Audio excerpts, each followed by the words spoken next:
السلام علیکم میرے پیارے لسنرس۔ تو آج میں ناول کی 8 ایپیسوڈ سٹارٹ کرنے والی ہوں، تو چلیں آئے چلتے ہیں ناول کی جانب۔ رافع بغیر کوئی تاخیر کیے پہلی فلائٹ سے ہی پاکستان پہنچا تھا۔ وہ جانتا تھا اس کا دوست اس وقت کرب کے کون سے منازل طے کر رہا ہوگا۔ دوسری جانب زرار بھی اسے لینے خود آیا تھا۔ تم ٹھیک ہو؟ گاڑی میں بیٹھنے کے بعد رافع نے ہی بات میں پہل کی، جبکہ زرار کا ارادہ خاموش رہنے کا تھا۔ نہیں، زرار نے صاف گوئی سے کام لیا، اور اگر وہ جھوٹ بھی بول دیتا تو یہاں کوئی فائدہ نہیں ہونے والا تھا۔ جانتا تھا تم ٹھیک نہیں ہوگے۔ اچانک سے ایسا کیا ہو گیا کہ وہ پھر سے یوں بیمار ہو گئیں؟ تہمینہ بیگم نے اسے ساری بات نہیں بتائی تھی، بس انم کی طبیعت کا بتا کر اسے یہاں آنے کا کہا تھا۔ جب قسمت ہی خراب ہو تو کوئی کیا کر سکتا ہے؟ وہ منہ میں بڑبڑایا، مگر رافع نے اس کی بڑبڑاہٹ سن لی تھی۔ کچھ لوگ آپ کی جڑوں میں بیٹھ جاتے ہیں، کہنے کو تو اپنے ہوتے ہیں مگر اپنوں کا بھیس لیے منافقوں کو بھی پیچھے چھوڑ دیتے ہیں۔ بات کرنے کے ساتھ اس نے زور سے ہارن دیا۔ کیا ہو گیا ہے یار، سگنل بند ہے۔ رافع اس کے طنزیہ جملے اچھے سے سمجھ سکتا تھا، اور ان جملوں میں چھپی اس کی نفرت اور غصے کو بھی، اس لیے واپس مدعے پر آیا۔ تم کہیں بھابھی؟ رافع کا سوال مکمل ہونے سے پہلے ہی زرار نے اپنا حکم سنایا۔ یار ابھی مجھے اس سے جڑی کسی موضوع پر بات نہیں کرنی، میں پہلے ہی ضبط کے آخری مراحل پر ہوں۔ اس سے پہلے تم لوگوں کی زبانی بار بار اس کا ذکر سن کر میں مزید چڑھ کر کوئی سخت قدم اٹھاؤں، بہتر ہے اس پر بات نہ ہی کی جائے۔ ساری بات کو نظر انداز کرتے ہوئے اس کے دماغ نے صرف ایک ہی لفظ کو ہائی لائٹ کیا تھا، بالکل ویسے جیسے کوئی طالب علم کتاب پر سبھی اہم چیزوں کو چھوڑ کر باقی پوری کتاب کو ہائی لائٹ کرتے۔ مزید سخت قدم؟ مطلب تم مانتے ہو کہ ان کے حق میں کیا گیا تمہارا فیصلہ سخت ہے؟ ہر وہ فیصلہ سخت ہی ہوتا ہے جو سامنے والے کی مرضی پر نہ ہو۔ زرار نے سامنے سے نظر ہٹا کر رافع کی جانب دیکھتے ہوئے کہا، جیسے اس کو اس فضول حرکت کی امید نہ ہو۔ رافع اس کے جواب پر کچھ بول ہی نہ پایا۔ جب کوئی اور بات نہ بن پائی تو اس کے جواب پر ہنستے ہوئے باہر دیکھنے لگا۔ تھینکس یار، تو آ گیا۔ تو نہیں جانتا مجھے تیری کس قدر ضرورت تھی، زرار نے کار پورچ میں داخل کرتے ہوئے کہا۔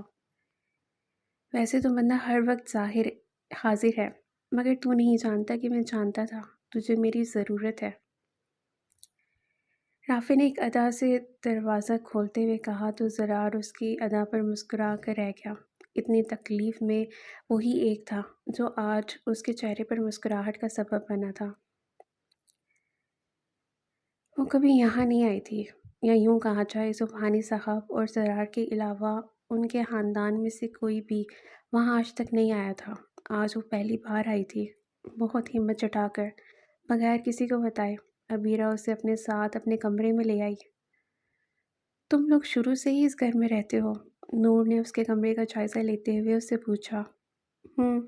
مجھے تو یہی یاد ہے۔ کیوں؟ نور کی نظریں دیوار پر لگی مریم کی تصویر پر ٹک گئیں۔ وہ کہیں سے بھی اتنی کمزور تو نہیں لگتی تھیں کہ یوں کسی شخص کی محبت میں اس حد تک چلی گئیں کہ اپنی زندگی ہی ہار دی۔ ماما نے بتایا تھا جہاں پپو لوگ رہا کرتی تھیں وہ حویلی نما گھر تھا، مگر یہ تو ویسا نہیں ہے، بس اس لیے۔ پھپھو لوگ یا پپو؟ عبیرہ نے اس کی تصحیح کی۔ نور اس کی ناسمجھی کو نظر انداز کر گئی۔ آنی کیسی ہیں؟ عبیرہ نے نظریں نیچے کیے اپنے ہاتھوں کو دیکھتے ہوئے پوچھا۔ ویسی ہی ہیں جیسے چھوڑ کر آئی تھی۔ این مجھے معاف کر دو، میری وجہ سے زرار تم پر بھی چلائے۔ بس تم این نہ کہو، باقی سب ٹھیک ہے، اس نے منہ بسورتے ہوئے کہا تو وہ نہ چاہتے ہوئے بھی ہنس دی۔ سخت چڑ ہے مجھے اس این سے۔ نور، کیا وہ مجھے چھوڑ دیں گے؟ وہ ابھی بھی اپنے ہاتھوں کی جانب دیکھتے ہی پوچھ رہی تھی۔ تم چاہو تو اسے ایسا کرنے سے باز رکھ سکتی ہو، نور نے اسے بغور دیکھتے ہوئے کہا۔ ایسا آپ کو لگتا ہے، وہ اب کبھی میری شکل دیکھنا نہیں چاہیں گے۔ اس کی آنکھیں ایک بار پھر بھر آئیں۔ عبیرہ، وہ ابھی غصے میں ہے، اور غصے سے کہیں زیادہ وہ تکلیف میں ہے۔ اس کی امیدیں ٹوٹی ہیں۔ کسے معلوم یہ خزاں کبھی چھٹے ہی نہ۔ نور نے اس کے دونوں ہاتھوں کو اپنی گرفت میں لیا۔ درختوں سے پتے جھڑنے لگتے ہیں تو ان پر مسکن بنائے پرندے بھی ہجرت کرنے لگتے ہیں۔ دیکھا جائے تو خزاں میں بظاہر صرف پتے جھڑتے ہیں، مگر در حقیقت ان کا ادھورا پن ہر شے کو اداس کر دیتا ہے۔ اس کی بات کو سمجھنے کی کوشش کر رہی تھی۔ تمہیں لگتا ہے صرف خزاں تمہارے وجود پر اتری ہے، جبکہ اس نے تمہارے ساتھ جڑی ہر شے، ہر رشتے، ہر انسان کو اپنی لپیٹ میں لے لیا ہے۔ اگر تم اداس ہو تو سکون میں وہ بھی نہیں ہے۔ فرق صرف اتنا ہے، تمہارے اور میرے دل پر جو بیتی ہے زبان پر لے آتے ہیں، اور وہ دل پر بیتی کو الفاظ کی زبان نہیں دیتا، وہ خاموش رہ کر کڑتا رہتا ہے۔ نا امیدی کی آندھی سے محبتوں کے بجھتے دیے کو اس نے جلتا رکھنے کی اپنی سی کوشش کی تھی۔ خزاں نے جذبات کے جو رنگ پھیکے کر ڈالے تھے، اس نے بہار کے سنگ ان پر محبت کا رنگ چڑھانے کی کوشش کی تھی، کبھی نہ پھیکا پڑنے والا رنگ۔ کام کرنے والی آیا جی کے ساتھ سب کے چہرے پر اسے دیکھ کر مسکراہٹ در آئی تھی۔ سب کو سلام کرنے کے بعد وہ دونوں ڈائننگ روم میں آگے، جہاں تہمینہ صاحبہ بڑی جی جان سے میز کو آنے والے کے شایان شان بنانے میں جٹی ہوئی تھیں۔ وہ دونوں دروازے پر ہی رک گئے اور مسکرا کر انہیں دیکھنے لگے۔ سرار نے کندھوں کو حرکت دیتے ہوئے رافی کو اشارہ کیا۔ دیکھ لو بھائی، ہمارے ہاں ایک داماد کی یوں ہی خاطر مدارت کی جاتی ہے۔ یہاں تم داماد ساس کا رشتہ پکا کر لو، اور جن کے ساتھ تار ملنے چاہیے ان کو خبر تک نہیں۔ وہ بیٹھی دلا رہی ہوگی کسی کو آس۔ دکھ تکلیف کی آمیزش لیے لہجے میں اس نے کہا۔ اپنے دل کی بھڑاس نکالنے کے بعد وہ آگے بڑھ گیا۔ رافی اس کی حالت پر افسوس ہی کر سکا۔ سرار کو کرسی کھینچ کر بیٹھتے دیکھ کر وہ اپنے پیچھے دیکھے بغیر بولی، سرار، تم تو رافی کو لینے گئے تھے نا؟ وہ مسکرا دیا اور انہیں اپنے پیچھے دیکھنے کا اشارہ کیا۔ جی، لینے گیا تھا اور لے بھی آیا۔ تہمینہ صاحبہ پلٹیں۔ رافی انہیں ہی دیکھ کر مسکرا رہا تھا۔ سلام کرتے ہوئے انہوں نے اسے اپنے ساتھ لگا لیا۔ ایسی کیا ناراضی کہ پردیس جا کر بھول ہی گئے؟ کبھی دل نہ کیا کہ مل ہی آؤ ہم سے؟ ایسی بات نہیں ہے، آپ کو تو ڈیڈ کا پتہ ہے، بس مجھے لے کر اوور پروٹیکٹیو ہیں۔ وہ بھی اپنی جگہ ٹھیک ہے، آخر ان کا نقصان بھی تو ناقابل برداشت تھا۔ وہ اپنی ہی جوت میں بھول گئیں، مگر پھر جلد ہی انہیں احساس ہو گیا۔ آج سب کچھ تمہاری پسند کا بنوایا ہے۔ اب میں آپ سے یہ تو نہیں کہہ سکتا کہ اس تکلف کی ضرورت نہیں تھی۔ مروت اپنی جگہ، مگر آپ کے ہاتھ کا کھانا اس کو نہ نہیں کی جا سکتی۔ رافی نے نوالا منہ میں رکھتے ہی بھرپور مزہ لیتے ہوئے دل سے ان کی تعریف کی۔ ابیرہ کے ہاں سے وہ سیدھا زرار کی طرف آئی تھی۔ گھر پہنچتے ہی اسے پتہ چلا کہ وہ بیسمنٹ میں ہے، جس پر وہ بھی وہاں کا رخ کر گئی۔ سیڑھیوں پر خوب اندھیرا تھا۔ اس نے اپنے بیگ میں سے موبائل نکالنے کے بعد ٹارچ آن کی اور موبائل کی روشنی کی زینے اترنے لگی۔ سیڑھیوں کے بیچ اس کے قدم شیشے کے ٹوٹنے کی آواز پر رکے۔ وہ کچھ پل کو رکی اور پھر ایک لمبی سانس ہوا کے سپرد کرتی نیچے اتر آئی۔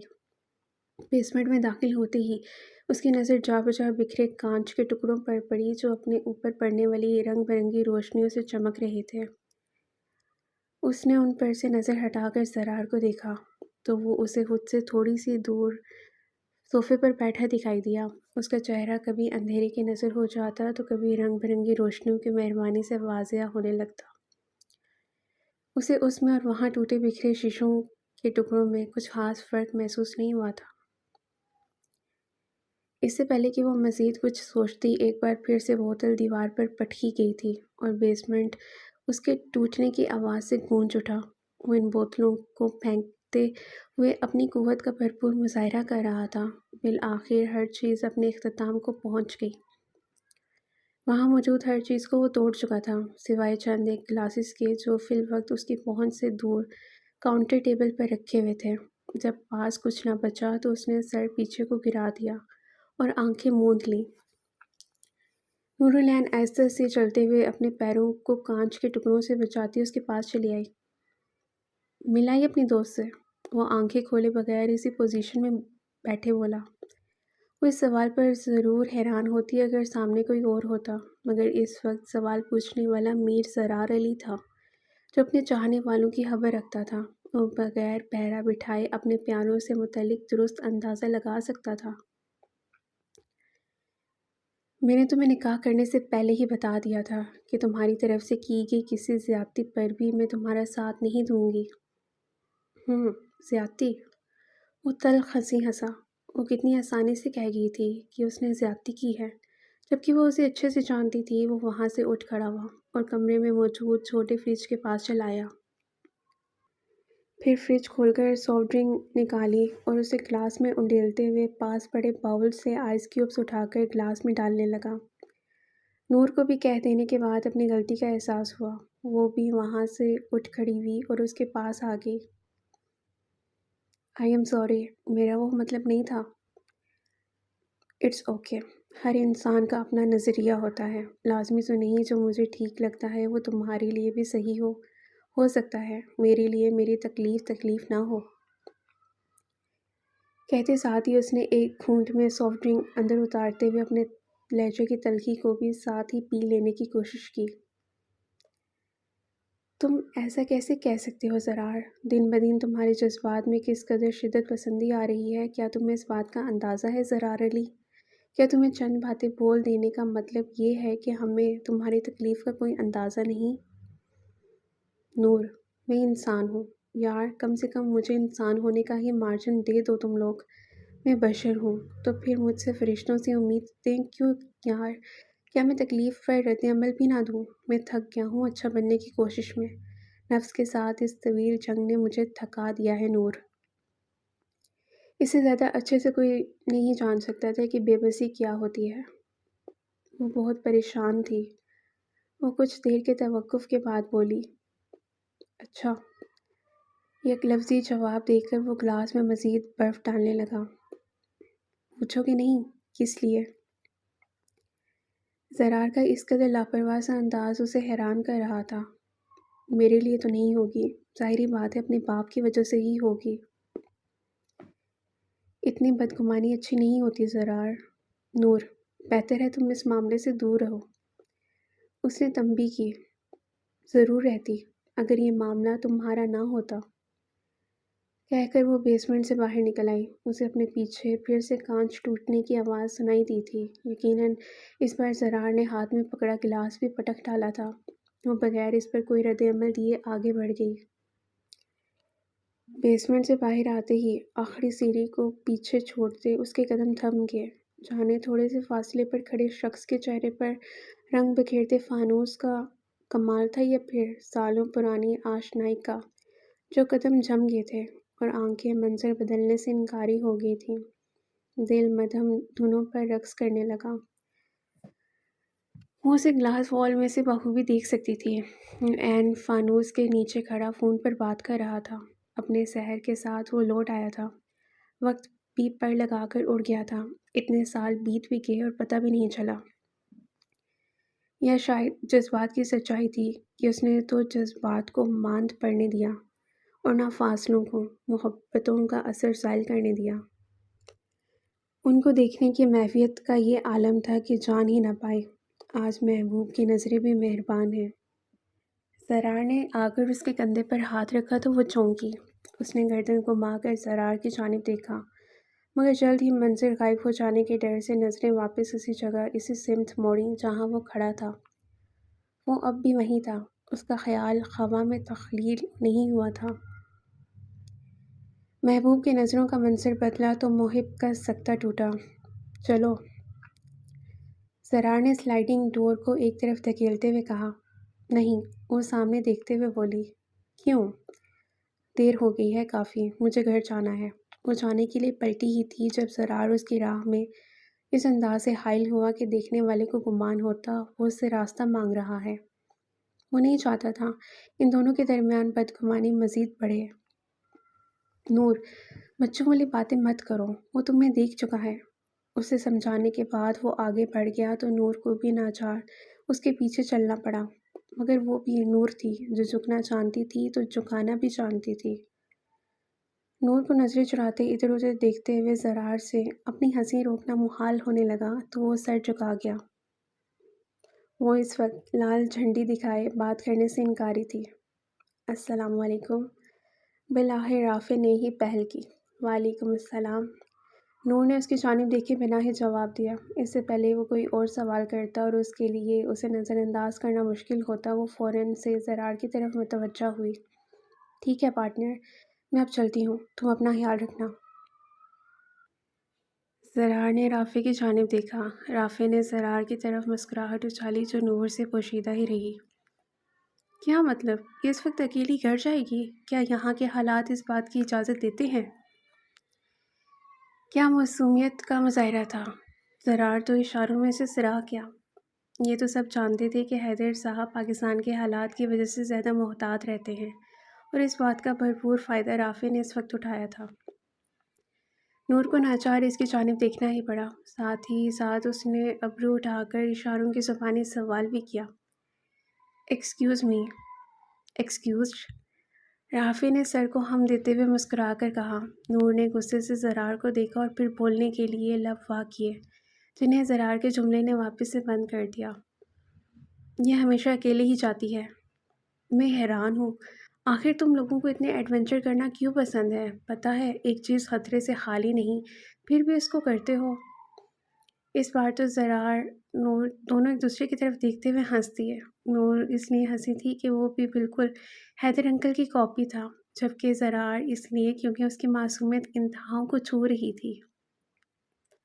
چلو میں اسے چھوڑ کر آتا ہوں، رافع نے زرار سے کہا۔ زرار، تمہیں بھی تو جانا تھا نا، چلو تم آ جاؤ میرے ساتھ۔ نور فوراً سے بولی۔ زرار؟ زرار کیوں؟ میں کیوں نہیں؟ بیچ راستے میں چھوڑ جانے والوں پر اعتبار نہیں کیا جا سکتا، مقام مقصود سے پہلے ساتھ چھوڑ دینے والے محافظ نہیں۔ جیسے تم نے خود کو مجھ جیسے سو کالڈ اچھے انسان سے بچایا ہے۔ اس نے نور کے طنز کا جواب طنز سے ہی دیا۔ نور کو ٹس سے مس نہ ہوتے دیکھ کر وہ پھر سے بولا۔ میرا خیال ہے زرار تمہاری دوست کا آج یہیں رات رکنے کا ارادہ ہے۔ نور نے غصے سے زرار کی طرف دیکھا، جس پر وہ کندھے اچکا گیا۔ رافع اور نور کے جاتے ہی وہ اپنے کمرے میں چلا آیا۔ ایک لمبی سانس ہوا کی نظر کی، گھڑی اتار کر سائڈ ٹیبل پر رکھنے لگا جب دروازے پر دستک دے کر تنویر اندر داخل ہوا۔ زرار نے سر کے اشارے سے اسے کافی سائڈ ٹیبل پر رکھنے کا کہا اور پھر خود واش روم کا رخ کر گیا۔ وہ بہت پریشان تھی۔ اس نے تولیہ اٹھاتے ہوئے منہ صاف کیا۔ زرار، اتنی بدگمانی اچھی نہیں ہوتی۔ نور کے جملے سماعتوں میں مسلسل گونج رہے تھے۔ وہ دروازہ کھول کر باہر آ گیا۔ سائڈ ٹیبل کے پاس آ کر اس نے موبائل اور کافی کا کپ اٹھایا اور پھر ٹیرس پر چلا آیا۔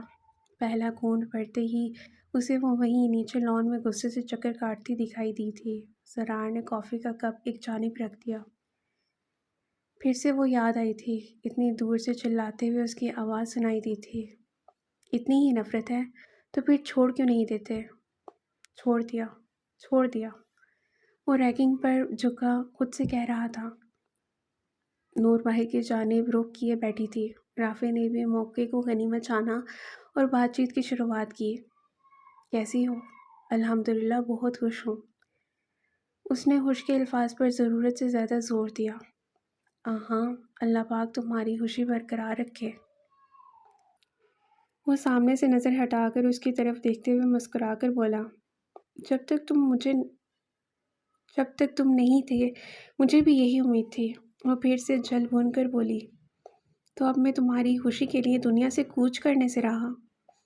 دنیا سے نہیں تو ملک سے ہی کوچ کر سکتے ہو نا۔ 6 سال بعد آیا ہوں اور پھر بھی تمہیں سکون نہیں آ رہا؟ رافع نے دکھ کے ساتھ کہا۔ تمہارے ہوتے ہوئے مجھے سکون آ بھی نہیں سکتا۔ تم وہ انسان ہو جس کو دیکھتے ہی میرا دل کرتا ہے آگ لگا دوں۔ میرے بجائے اگر تم میرا کو لگا دو تو تم بھی سکھی رہو اور میں بھی۔ نور نے کوئی جواب نہیں دیا۔ گھر آ گیا تو وہ خاموشی سے کار سے اترنے کے بعد گھر میں جانے لگی جب وہ اتر کر اس کے سامنے آ کھڑا ہوا۔ کیا ابھی بھی وہ وقت نہیں آیا کہ تم مجھے میری صفائی میں کچھ کہنے کا موقع دو، مجھے غلط فہمی دور کرنے کا موقع دو؟ کیسی غلط فہمی؟ خوش فہمی تھی جو دور ہو چکی ہے۔ تم کیسے مجھے بغیر سنے فیصلہ سنا سکتی ہو؟ میں نے کوئی فیصلہ نہیں سنایا، بس اس سفر کا ارادہ ترک کیا ہے جس پر چلنے سے دکھ اور تکلیف کے علاوہ کسی چیز کی امید نہیں کی جا سکتی۔ تم نے خود کو تو سفر کے شروع میں ہی روک لیا، مگر میرا کیا جو کب سے راستے کے بیچ میں کھڑا تمہارا منتظر ہے؟ رافع کے موبائل بجنے سے نور کی مشکل آسان ہو گئی تھی۔ اس کے پاس اس کی کوئی بات کا جواب نہیں تھا۔ رافع کال پر مصروف ہو گیا، وہ وہیں رک کر اس کا انتظار کرنے لگی۔ کال بند ہونے کے بعد وہ ایک بار پھر سے اس کے پاس چلایا۔ صبح تمہاری گاڑی چھوڑ جاؤں گا۔ اس زحمت کی ضرورت نہیں ہے، ڈرائیور لے آئے گا۔ مگر پھر میں تمہیں کیسے دیکھ پاؤں گا؟ وہ گاڑی کی جانب جاتے ہوئے بولا۔ یو نو وٹ رافع حیدر، تمہارا ٹھڑک دیکھ کر جو مجھے 1% لگتا تھا کہ تم شریف ہو چکے ہو، اب وہ بھی نہیں لگتا۔ وہ اس کے پیچھے سے چلائی تو وہ حساب چکتا کرنے کے لیے پلٹ آیا۔ اوہو، پہلے کیوں نہیں بتایا کہ تمہیں 1% تو یقین تھا کہ میں شریف ہوں؟ یقین نہیں، خوش فہمی۔ ایک ایک لفظ چبا کر کہتی وہ گھر کے گیٹ کی جانب بڑھ گئی۔ اس کے انداز پر مسکرا دیا۔ وہ 3 راتوں سے ڈھنگ سے سو نہیں پایا تھا، بس اپنی ماں کے بیڈ کے پاس بڑی کرسی پر خود بخود آنکھ لگ جاتی تو لگ جاتی، نہیں تو وہ گھنٹوں ایسے ہی بیٹھا رہتا۔ اسے یوں دیکھ کر سبھی تکلیف میں تھے، مگر سب بے بس تھے۔ ابھی بھی وہ سنگل صوفے پر بیٹھا، اپنا سر اس کی پشت پر گرائے، نظریں چھت پر مرکوز کیے ہوئے تھا، جب تہمینہ بیگم اندر داخل ہوئیں۔ اسے اس حالت میں دیکھ کر ان کی آنکھیں بلا اختیار ہی بھر آئیں۔ انہوں نے سرار کے پاس آ کر اس کے سر پر ہاتھ رکھا۔ سرار، میری جان، کچھ دیر کے لیے آرام کر لو، میں یہاں ہوں نا ان کے پاس۔ نہیں مومانی، میں ٹھیک ہوں۔ وہ سیدھا ہوا۔ کہاں ٹھیک ہو؟ دیکھو آنکھوں کی کیا حالت ہو گئی ہے، کب تک یوں ہی جاگتے رہو گے؟ مومانی، میں تھک گیا ہوں۔ کب سے جن آنسوں پر وہ بند باندھے بیٹھا تھا، جس دکھ اور غصے کو وہ ضبط کیے بیٹھا تھا، وہ ٹوٹ گیا۔ انم نے آگے بڑھ کر اسے خود سے لگا لیا۔ ان کے پاس بھی الفاظ نہیں تھے کہ آخر کیسے وہ اس کو تسلی دیں اور کب تک دیتی رہیں۔ مومانی، یہ زندگی اتنی لمبی کیوں ہو گئی ہے؟ جب مجھے اس کی طلب نہیں ہے تو پھر مجھے اس سے کیوں نوازا جا رہا ہے؟ میری ہر سانس میرے لیے تکلیف دہ ہے۔ ایسے نہیں کہتے۔ دیکھیے گا سب ٹھیک ہو جائے گا، آسانیاں ایک بار پھر آپ کا مقدر بنیں گی، اور پتہ نہیں تب تک میری روح کتنی چھلنی ہو چکی ہوگی، میرا وجود کتنی بار ٹوٹ چکا ہوگا۔ کیا پتہ اس بار تمہاری بے بسی پر کرم کی نظر ہو جائے، کیا معلوم یہ غم کا آخری صفحہ ہو تمہاری زندگی، اور اگر ان کے کردار کا بھی اختتام۔ اس سے آگے وہ بول نہ پایا۔ اس کا بس نہیں چل رہا تھا کہ وہ دہاڑے مار مار کر رونا شروع کر دے۔ وہ بلک بلک کر دعا کرے کہ وہ سارے جملے، الفاظ اپنی روشنائی کھو دیں جن میں اس کی ماں کے ساتھ جدائی کا حکم صادر ہو چکا ہو۔ صبر رکھو میری جان، صبر رکھو۔ وہ بھی بے بس تھی ان چند الفاظ کی تلقین کے سوا ان کے پاس تھا ہی کیا کہنے کو۔ بے دلی کا یوں ہی دن گزر جائیں گے، صرف زندہ رہے ہم تو مر جائیں گے۔ رقص ہے رنگ پر رنگ، ہم رقص ہیں، سب بچھڑ جائیں گے، سب بکھر جائیں گے۔ پچھلے 3 دن سے وہ اپنے کمرے میں ہی تھی۔ اس نے کسی سے بات کرنے کی یا ملنے کی زحمت نہیں کی تھی۔ شفاقت صاحب بھی خود اس سے ملنے اس کے کمرے میں آ جاتے تو ٹھیک، ورنہ وہ اکیلی بیٹھی رہتی۔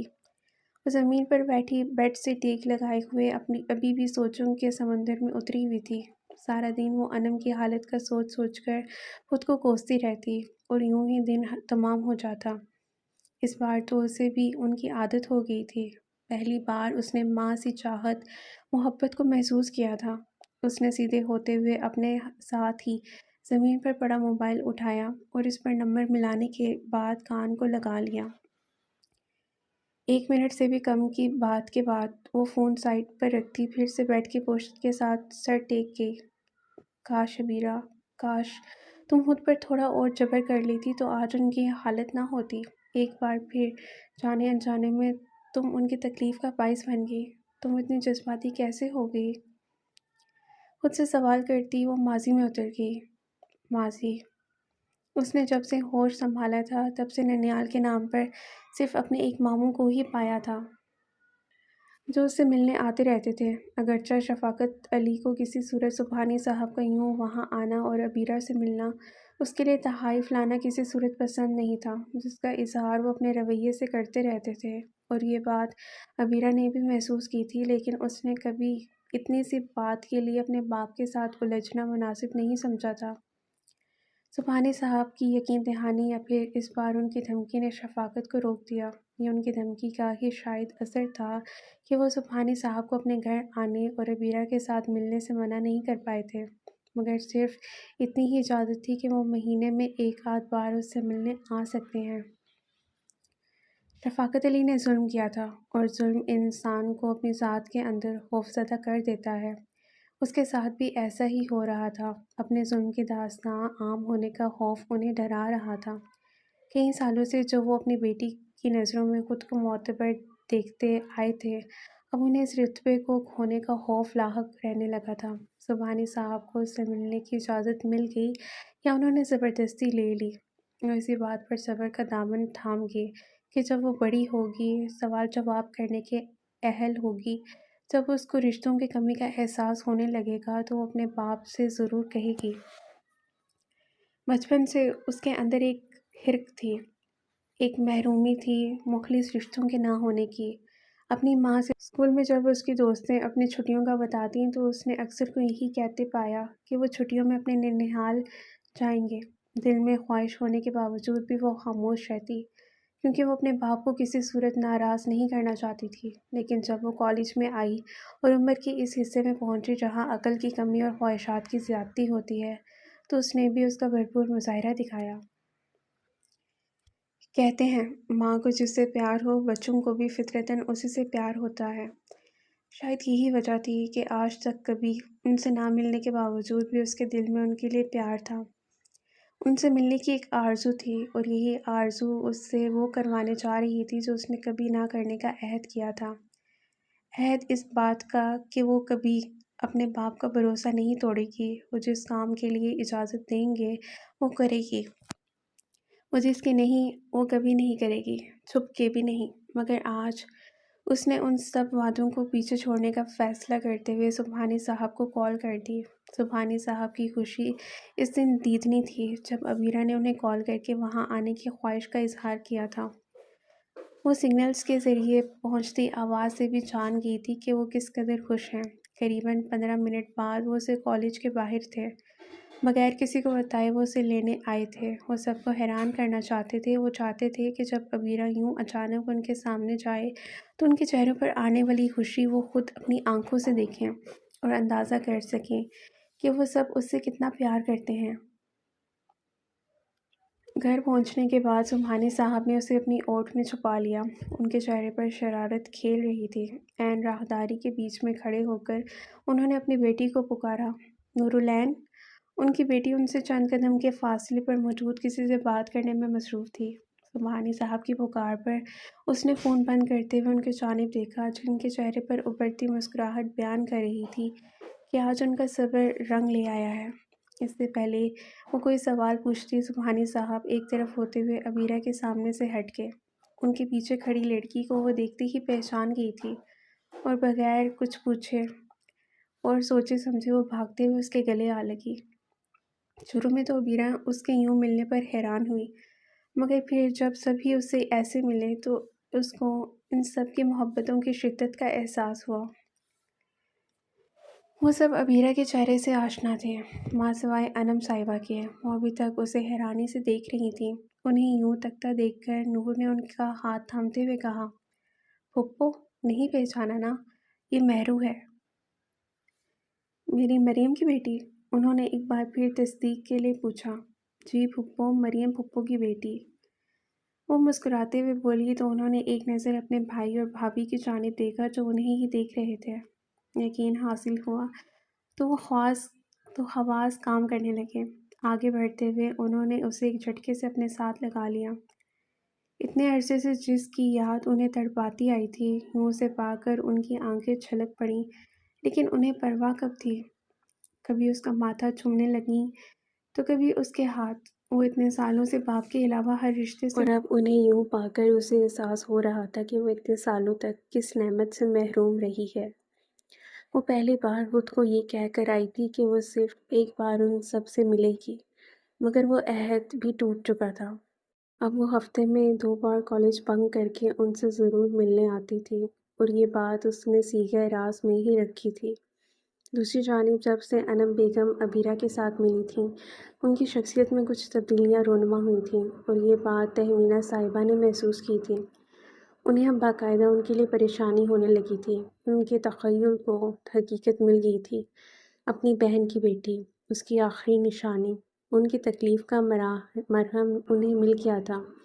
ان کی فکر مندی کا سبب انم بیگم کی عبیرہ کے ساتھ بڑھتی انسیت تھی۔ وہ پورا ہفتہ شدت سے اس دن کا انتظار کرتی رہتی جس دن اس نے آنا ہوتا تھا، اور پھر دن بھر اسی کے متعلق باتیں کرتی رہتی۔ ان سب سے پریشان ہو کر انم صاحبہ نے ان کے سائیکیٹرسٹ سے مشورہ کرنا بہتر سمجھا۔ ان کے وہم و گمان میں بھی نہیں تھا کہ حالت اس قدر سنگین ہو سکتی ہے۔ ڈاکٹر مظہر کی باتوں نے ان پر گویا پہاڑ ہی گرا دیا تھا۔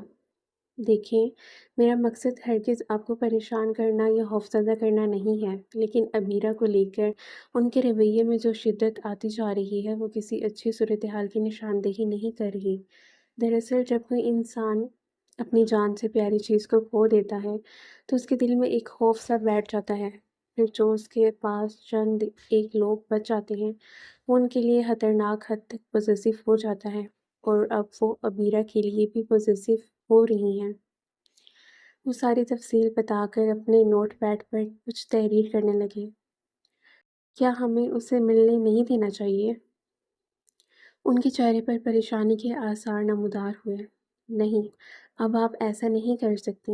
مجھے ڈر ہے اس بار کوئی ایسا شوق ان کی یادداشت کھونے کا سبب بھی بن سکتا ہے۔ اب آپ اس بات کو یقینی بنائیں کہ وہ ان سے دور نہ ہوں۔ کہنے کے بعد انہوں نے پرسکرپشن پیج ان کی جانب بڑھا دیا۔ ان کی ادویات میں کچھ تبدیلیاں کی ہیں۔ ان کے کچھ سائیڈ ایفیکٹس ہو سکتے ہیں، جیسا کہ جھٹکے لگنا یا پھر جسم کے کسی حصے کا ہانپنے لگ جانا۔ اگر ایسا ہوتا ہے تو آپ کو مجھے فوراً آگاہ کرنا ہوگا۔ وہ شکریہ ادا کرتے ہوئے ان کے کلینک سے نکل آئیں۔ وہ نہیں جانتی تھیں آگے کیا ہونے والا ہے۔ مستقبل کا علم نہ ہونے کے باوجود بھی وہ ڈر گئی تھیں، زندگی کے کسی نئے امتحان سے۔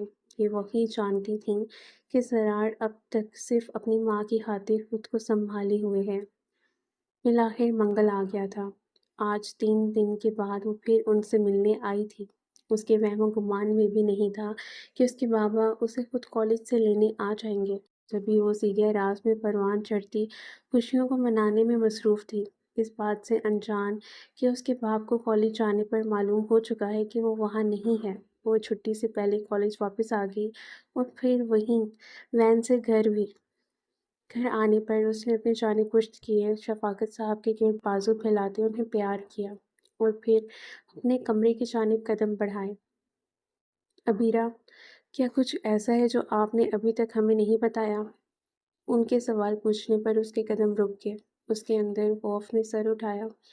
اس نے اپنے بیگ کی ٹائی کو زور سے پکڑ لیا۔ نہیں بابا۔ اس کے لہجے میں لڑکھڑاہٹ واضح تھی۔ وہ صوفے سے اٹھ کر چلتے ہوئے اس کے پاس آ گئے۔ ایسا ہی ہے نا عبیرہ جیسا آپ کہہ رہی ہیں؟ انہوں نے ایک بار پھر اس کے چہرے کو دیکھتے ہوئے سوال کیا۔ اس نے ایک نظر اپنے باپ کو دیکھا اور پھر بس وہیں ہار مان گئی۔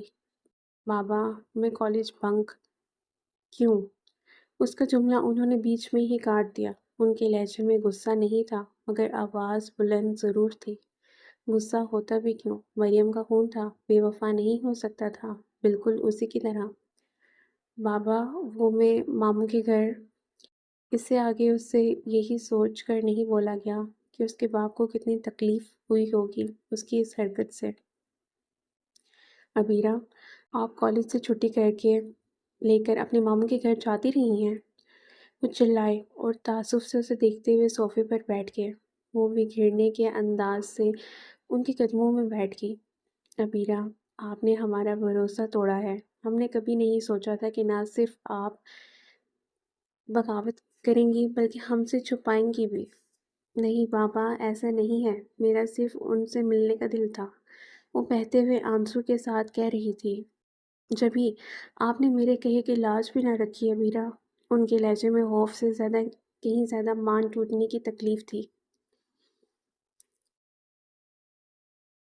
بابا، صرف آخری بار معاف کر دیں، پلیز بابا۔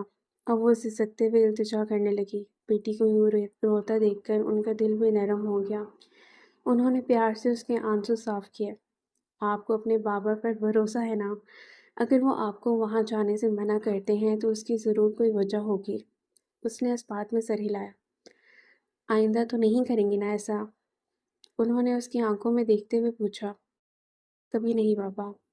اس نے ان کے ہاتھوں کو تھامتے ہوئے جلدی سے کہا۔ کیا میں اب مکمل طور پر بے فکر ہو جاؤں کہ اب آپ وہاں کبھی نہیں جائیں گی؟ انہوں نے ایک بار پھر اسے سوچنے کا راستہ چننے کا موقع دیا۔ کبھی نہیں جاؤں گی بابا۔ اس نے وہیں بیٹھے ان کے گھٹنوں پر سر رکھ دیا اور آنکھیں بند کر لیں۔ آج وہ نہیں آئی تھی۔ وہ سارا دن اس کے کالج کے باہر اس کا انتظار کرتے رہے، مگر نہ تو وہ آئی اور نہ ہی اس نے ان کی کسی کال کا جواب دیا۔ ان سب کے باوجود بھی وہ سارا دن اسے کال ملاتے رہے، اس آس پر کہ شاید مصروف ہوگی، جب دیکھے گی تو ضرور کال اٹھائے گی۔ شام کو جب انہوں نے کال کی تو اس نے اٹھا لیا، شاید تنگ آ کر۔ السلام علیکم، کیسی ہے میری گڑیا؟ وعلیکم السلام، ٹھیک۔ لہجہ بے تاثر اور ٹھنڈا تھا۔ ہماری گڑیا ہم سے ملنے کیوں نہیں آئی؟ طبیعت تو ٹھیک ہے نا ہماری گڑیا کی؟ ان کے لہجے میں فکر مندی واضح تھی۔ جی ٹھیک ہوں، وہ دو ٹوک ہی جواب دے رہی تھی۔ پھر کیوں نہیں آئیں؟ اس قدر پیار لٹاتا لہجہ تھا، کچھ پل کے لیے اسے اپنے سخت رویے پر ملال ہوا، لیکن وہ اپنے دل کو خواہش کرنے سے منع کر چکی تھی۔ اسے اس بات کی اجازت نہیں دی گئی تھی کہ وہ خواہش کا اظہار کر سکے۔ کیونکہ پاپا کو نہیں پسند میرا وہاں آنا، اس لیے میں اب آپ لوگوں سے نہیں ملا کروں گی۔ یہ کیا کہہ رہی ہیں آپ محض اس شخص کی وجہ سے؟ ان کی بات کاٹتے ہوئے سخت لہجے میں بولی۔ وہ میرے پاپا ہیں اور میں کسی کے لیے انہیں دکھی نہیں کر سکتی۔ سبحانی صاحب اس کے لہجے اور بات دونوں پر ہی ششتے رہ گئے۔ وہ کیا کہتے؟ انہیں کچھ سمجھ نہیں آیا۔ میں مصروف ہوں، کہتے ساتھ ہی اس نے کال کاٹ دی۔ ماضی کے پچھتاووں کی فہرست ایک بار پھر کھلتی چلی گئی تھی۔ ماضی یاد آیا تو اس کے آنسوں میں خود بہت شدت آ گئی۔ رافع لان میں بیٹھا کافی کے مزے لے رہا تھا، کچھ ہی فاصلے پر ذرا فون پر کسی سے بات کرنے میں مصروف تھا۔ سورج ڈھلا نہیں، مگر بادلوں نے اس کی تپش کو پیتے ہوئے مخلوق پر احسان کر ڈالا تھا۔ نور نے اپنے کمرے سے نکلتے ہوئے ارد گرد کا جائزہ لیا۔ وہاں کوئی بھی موجود نہیں تھا۔ وہ گھر کے اندرونی اور لان کے حصے کو الگ کرتے دروازے کے پاس رک گئی اور اس کی اوٹ میں کھڑے رہ کر صورتحال کا جائزہ لینے لگی۔ اپنے دماغ میں امٹ آتی ترکیب کو بروئے کار لانے کا سوچنے لگی۔ ایک لمبی سانس اندر کھینچتی وہ آگے بڑھ آئی اور رافع کے ساتھ والی کرسی پر بیٹھ گئی، بالکل ایسے جیسے اسے تو معلوم ہی نہ ہو کہ رافع وہاں بیٹھا ہوا ہے۔ اس کی اس ادا پر رافع کا لبوں کی جانب بڑھتا ہاتھ رک گیا اور اس نے کپ کو واپس میز پر رکھ دیا۔ ہلکے سے گردن گھما کر حیرانی سے اس کی جانب دیکھا۔ کیا؟ نور نے بھی کندھے اٹھاتے ہوئے بغیر الفاظ کا استعمال کیے پوچھا۔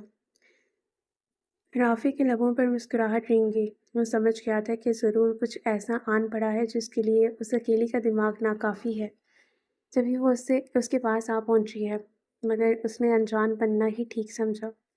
وہ کھنکیوں سے اسے ہی دیکھ رہا تھا، جو کبھی بات کرنے کا ارادہ لیے اس کی جانب دیکھتے ہوئے بولنے کے لیے لب کھولتی، مگر پھر الفاظ ادا ہونے سے پہلے ہی انہیں بند کر دیتی۔ رافع، وہ بول کر پچھتائی۔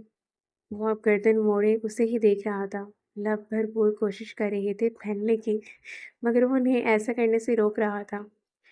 وہ تھوڑا سا آگے کو ہوتی اس کے پاس آئی، گو کہ رازداری کی بات ہو۔ رافع نے بھی ویسی ہی حرکت دہرائی تو وہ فوراً سے پیچھے ہو گئی۔ اس بار اس نے لبوں کو نرمی دکھانے دی اور مسکراہٹ کو اپنے چہرے کا مکیں بننے دیا۔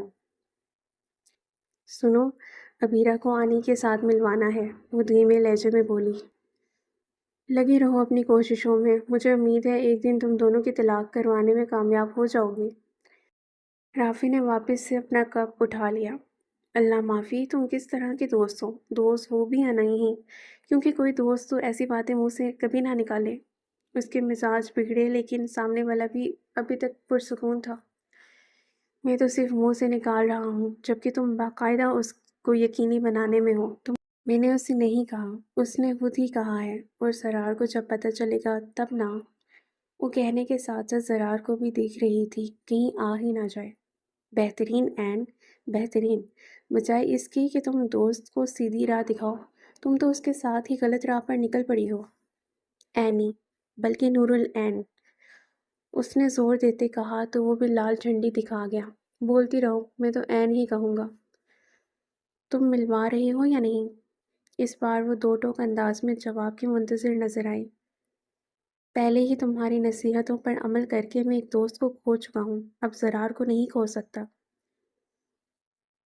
واہ، ٹکا سا جواب ملا تھا۔ ماشاء اللہ، بزنس کے ساتھ ساتھ اداکاری بھی کافی اچھی سیکھ لی ہے۔ وہ طنز کا تیر چلاتے ہوئے بولی۔ آپ کا حسن نظر۔ جواب دیتے ہوئے وہ مسکرانا نہیں بھولا تھا۔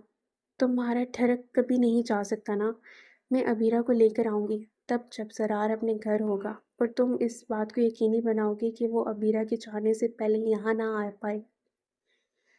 وہ وہی نور تھی جس کے ساتھ اس کا بچپن بیتا تھا، جس کے لیے اس نے محبت جیسے جذبے کو خود کے دل میں داخل ہونے کی اجازت دی تھی۔ وہ آج بھی ویسے ہی اپنا حکم سنا رہی تھی جیسے بچپن میں سنایا کرتی تھی، بڑے استحقاق کے ساتھ کہ وہ اس کے حکم کی بجاوری لائے گا۔ زرار، اس نے زرار کو آواز لگائی تو وہ کال ختم کرتا ان کے پاس چلا آیا۔ رانگڑ انسان، اس کی زبان بالاختیار پھسلی۔ وہ زرار کو بتانے جا رہا تھا۔ آہ، نور العین نے غصے سے پاؤں زمین پر مارا۔ زرار فون بند کرتا ہوا ان کے پاس آ گیا۔ دو تلواریں ایک میان میں؟ وہ حیران ہوا۔ اس کا اشارہ ایک ہی وقت ایک ہی جگہ پر ان دونوں کی موجودگی کی طرف تھا۔ بھائی، مطلب اچھے اچھوں کے گھٹنے ٹیک دیتا ہے، کیوں این؟ رافع نے بھرپور مسکراہٹ کے ساتھ اس سے سوال کیا۔ نور العین کا لال ہوتا چہرہ دیکھ کر اس کا بس نہیں چل رہا تھا کہ کہے لگانے شروع کر دے، مگر وہ ایسا نہیں کر سکتا تھا۔ چلیں یار، کل کی میٹنگ سے متعلق گائیڈ لائنز بھی دینی ہے نا ابھی، اس نے سنجیدگی سے کہا تو نور نے فوراً سر اٹھا کر اس کی جانب دیکھا۔ چلو۔ زرار چابی اٹھاتا گیٹ کی جانب بڑھ گیا۔ تم جو چاہو سوچ لو نور، مگر رافع کبھی تمہیں دھوکہ نہیں دے سکتا۔ وہ بھی آخری جملہ اس کی خدمت میں پیش کرنے کے بعد آگے بڑھ گیا۔ دھوکہ نہیں دے سکتا؟ آسٹریلین رانگڑ تم کیا ہو، میں اچھے سے جانتی ہوں۔ وہ اس کے پیچھے سے چلائی۔ میز پر چابیاں رکھتے ہوئے زرار نے رافع کو پکارا جو بڑے مزے سے گنگناتے ہوئے سیڑھیاں چڑھ رہا تھا۔ رافع حیدر۔ رافع نے آنکھیں بند کرتے ہوئے سر کو حرکت دی اور مسکرایا۔ لو، چل گیا پتہ، اور وہ کہہ رہی تھی کہ پتہ نہیں چلے گا۔ وہ واپس زرار کی طرف گھوما۔ زرار نے سر کو جنبش دیکھ کر اسے واپس آ کر ساتھ بیٹھنے کا کہا۔ رافع بے چارگی کی حالت میں واپس پلٹ آیا اور آ کر اس کے ساتھ بیٹھ گیا۔ خود ہی بولو گی یا میں پوچھوں؟ زرار نے میز پر ٹانگیں رکھتے ہوئے کہا۔ کیا بولوں؟ کہنے کے بعد وہ سر کھجانے کی اداکاری کرتے ہوئے ادھر ادھر دیکھنے لگا۔ یہی کہ یوں وہاں سے آنے کا مقصد تم اور نور کے پاس سے یوں اٹھاؤ؟ میں ہضم نہیں کر پا رہا اس بات کو۔ زرار نے ابرو اٹھا کر سوالیہ انداز میں کہا۔ اب کیا اس کا مطلب یہ ہے کہ میں اس کی غربت کے شوق میں اپنا کام دھندہ چھوڑ کر بیٹھ جاؤں؟ وہ بھی کہتا ہوا پرسکون انداز میں صوفے کے پشت سے ٹیک لگا گیا۔ رافع۔ زرار سیدھا ہو کر بیٹھا۔ زرار کو یوں گھورتا پا کر رافع نے ہاتھ اٹھاتے ہوئے ہار مان لی۔ یار، وہ بھابھی کو آنے سے ملنا تھا، بس اسی لیے۔ زرار نے غصے سے لب بھینچ لیا، لیکن وہ ساتھ بیٹھے شخص پر غصہ نہیں نکال سکتا تھا۔ زرار کے چہرے کو ضبط کے مارے لال ہوتا دیکھ کر وہ رج کے شرمندہ ہوا تھا۔ رافع جانتا تھا کہ سامنے وہ ہے جب یہ زرار ضبط کر رہا ہے۔ اگر کوئی اور ہوتا تو اب تک کسی سامان کے جیسے وہ اسے زمین پر پٹک چکا ہوتا۔ زرار نے ایک جھٹکے سے چابی اٹھاتے ہوئے اٹھنا چاہا، مگر رافع نے اس کا ہاتھ پکڑ کر اسے روک دیا۔ زرار نے تعصب سے رافع کی آنکھوں میں دیکھا، جس پر وہ نظریں جھکا گیا، مگر اس کا ہاتھ نہیں چھوڑا۔ زرار نے غصے سے مٹھیاں بھینچ لیں اور پھر ایک ہی جھٹکے میں میز پر پڑا شیشے کا گلدان زمین بوس کر دیا۔ رافع نے اس کا ہاتھ چھوڑ دیا۔ وہ جانتا تھا زرار اس کا کہا کبھی نہیں ٹال سکتا، مگر اس کو اپنا غصہ تو نکالنا تھا۔ سو یوں نکال گیا۔ چیزوں کو زمین پر پٹکنے کے بعد زرار اپنے کمرے کا رخ کر گیا۔ رافع ٹانگیں لمبی کیے وہیں صوفے پر ڈیر ہو گیا۔ نور العین جب عبیرہ کو گھر لے کر آئی تھی، اس وقت سب اپنے کمروں میں تھے۔ اس نے عبیرہ کو اپنے پیچھے رہنے کی تلقین کی تھی۔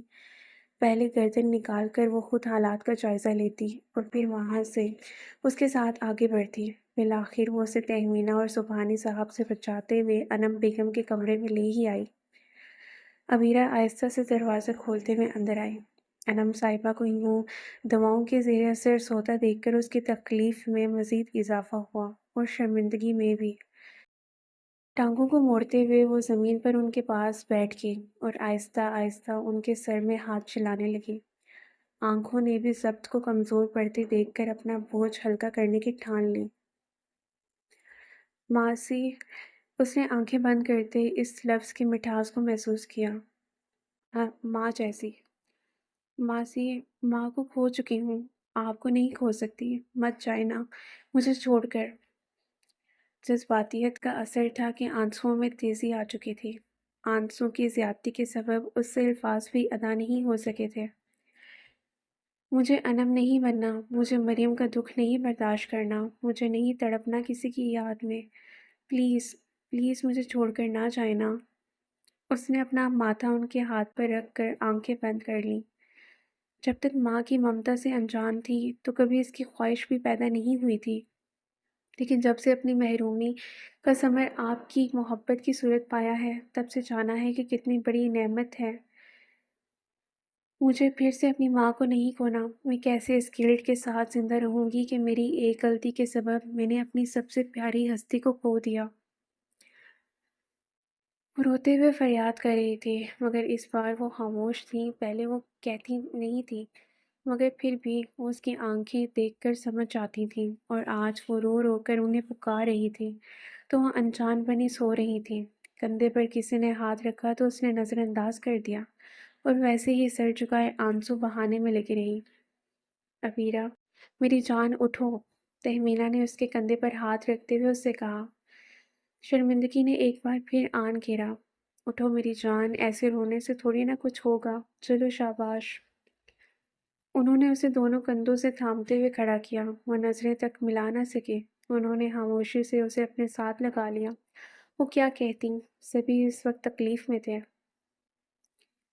عبیرہ کو اس کے گھر چھوڑنے کے بعد اسے سکون کی سانس نصیب ہوئی تھی۔ جتنی دیر عبیرہ ان کے ہاں رہی تھی، اسے یہی دھڑکا لگا رہا تھا کہ کہیں سے بھی زرار آ جائے گا۔ گاڑی گیراج میں کھڑی کرنے کے بعد وہ دھیمی چال چلتی ہوئی گھر کے اندرونی حصے میں آئی۔ اپنی دھن میں چلتے اس نے تہمینہ بیگم کو، جو اس کی ہی منتظر تھیں، سلام کیا اور ان کی نظروں کو نظر انداز کرتی اپنے کمرے کی جانب بڑھ گئی۔ نور، واپس آئیں۔ وہ رج کے بیزار ہوئی تھی۔ آدھے سینے عبور کر چکی تھی جب انہوں نے حکم صادر کیا تھا، لیکن اب کیا کیا جا سکتا تھا؟ سو ناچار پلٹ آئی۔ اس نے اپنا بیگ ایک طرف صوفے پر پھینکا اور پھر خود تہمینہ صاحبہ کے ساتھ بیٹھ گئی۔ جسمانی مشقت اتنی نہیں تھکاتی جتنی ذہنی مشقت تھکا دیتی ہے۔ جسمانی مشقت کو دور کیا جا سکتا ہے، کبھی دواؤں کے زیر اثر اور کبھی آرام کی صورت، مگر ذہنی تھکاوٹ کا علاج بہت مشکل ہوتا ہے، اور کبھی کبھی نہ تو دوائیں اثر کرتی ہیں اور نہ ہی پرسکون ماحول۔ زرار جانتے ہیں کہ آپ عبیرہ کو یہاں… ماما، آپ کے سوال سے لگتا ہے کہ آپ یا تو مجھے بیوقوف سمجھتی ہیں یا راز کو اتنا رحم دل جو یہ سوال پوچھ رہی ہیں۔ آپ جانتی ہیں وہ کبھی بھی عبیرہ کو پھپھو سے ملنے نہیں دیتا۔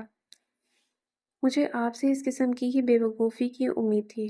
آپ کو عقل کب آئے گی نور؟ انہوں نے تعصب سے کہا۔ ماما، اس میں عقل کدھر سے آ گئی؟ اس کا پھپھو سے ملنے کا دل تھا تو سو ملا دیا۔ اس کی عقل میں تہمینہ کی بات نہیں آئی تھی۔ پھپھو سے ملنے کا دل تھا سو ملا دیا۔ انہوں نے نور کی بات کو دہرایا۔ اور اگر زرار آ جاتا تو میں سنبھال لیتی ماما، اس نے پُر یقین لہجے میں کہا۔ نور، نہ تو آپ کوئی چھوٹی بچی ہیں اور نہ ہی وہ بچپن والا زرار جس کے جھگڑے میں گھس کر آپ اس کی صلح صفائی کروا دیں گی، اور وہ اور وہ بھی آپ کی بات مانتے ہوئے خوشی خوشی ہاتھ ملانے پر راضی ہو جائے گا۔ وہ بڑا ہو چکا ہے۔ میں تو حیران ہوں کہ زرار نے آپ کو اس دن معاف کیسے کر دیا، بجائے اس کے آپ آئندہ احتیاط کریں۔ آپ آج ایک اور حماقت کر بیٹھی ہیں۔ وہ غصے سے بول رہی تھی۔ اس کو کچھ بھی نہیں پتہ چلے گا، آپ خواہ میں مجھے ڈرا رہی ہیں۔ تہمینہ صاحبہ کی باتوں نے اس کے گرد پریشانی کا گھیرا تنگ کیا تھا۔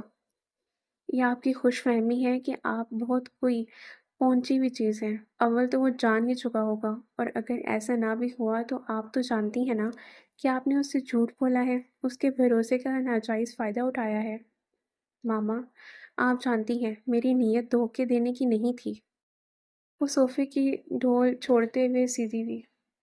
آپ کی نیت جو بھی ہو، اس بات کا کوئی جواز پیش نہیں کیا جا سکتا کہ آپ نے اپنے دوست کا بھروسہ کس نیت سے توڑا۔ اس نے بھروسہ کیا اور آپ نے اس کو توڑ دیا، بات ختم۔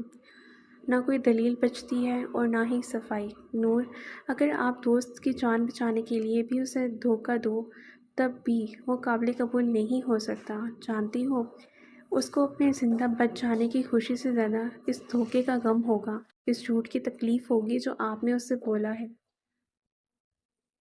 تہمینہ بیگم اس کے ہوش ٹھکانے لگانے کے بعد وہ تو وہاں سے چلی گئی تھی، مگر اسے سوچ کی گہرائیوں میں غوطہ لگانے کے لیے چھوڑ گئی تھیں۔